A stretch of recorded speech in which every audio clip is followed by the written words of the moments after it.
Hi, it's Brad.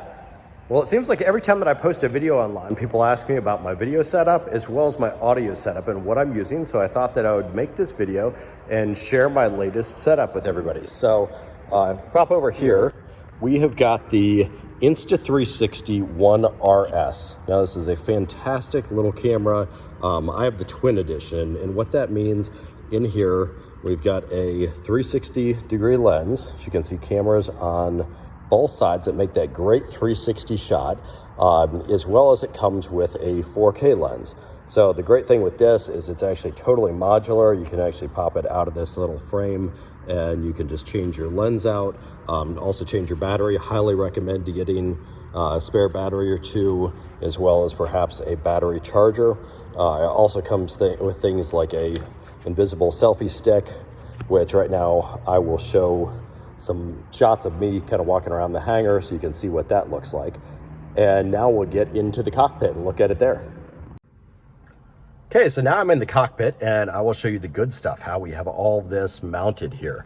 So basically when you look up here, you'll see hidden behind my compass, there is a little Insta360 cage. This is actually a spare cage that I purchased. Basically the cage runs up to kind of a gooseneck mount, runs to a standard GoPro sticky mount. Stuff works really, really well. It's never going to come off of the windshield there, in any of my experience at least, and I've used these for years and years and years. We're going to take the Insta360, pop it right into there, click this close. That's going to put it into a secure position. One of the great things with 360 cameras is you do not need to worry about kind of choosing your right angle or your shot or anything like that. Literally, as you can see, it's getting a full 360 shot for us that then we can choose kind of what view we want in post-production. One of the things that I love as well is this GPS remote. Literally just Velcroed it right here onto the panel. This is great. I can shift between photo mode or video mode, and I can start my video recording, stop my video recording. Love to have it right here kind of in this central quadrant so my hands aren't going anywhere else. I can literally just tap that. Obviously, you're only going to want to use this and get it ready, get it recording before you're in a landing or a critical phase of flight. This is really typically when I'm cruising just before I start the descent. I just tap this with my finger, turns to red, camera starts recording, and I just forget about it and focus on flying the airplane, then review the footage, of course, later to edit. For my audio, I'm using an iOS app. It's called Recorder Plus. This is absolutely fantastic. One of the features I love about it, it has an auto pause functionality. So when it's not recording, it actually pauses, and then you don't need to go through your editing and mess with finding the correct audio clips. Really gets rid of all the dead air for you. It's a few dollars on the App Store. Great purchase. So this is a spare iPhone that I use. This iPhone, I of course have paired my GMA350.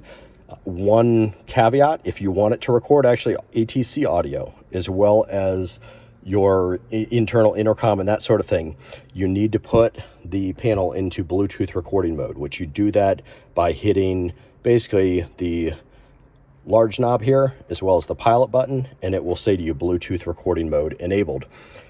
I basically hit this and just set it down here and forget about it for the flight. It just records everything throughout the flight. You may notice underneath here, I actually have a wireless pad as well. So that keeps it nice and charged up for me. One of my favorite features about this, when I take this recording and I want to export it then, I can export it to a photo album. And this is fantastic because when I'm doing my video editing and all the rest, I don't need to worry about all kinds of different file formats or music formats. I literally can pop into my photos here and I have the entire recording kind of as a photo, which I can just drop into my editing app, which I absolutely love. So that's my in-cockpit camera setup for my Cirrus with my Insta360 camera. So I hope that this has been helpful to you and hope that everybody has a great week. Fly safe. Bye-bye.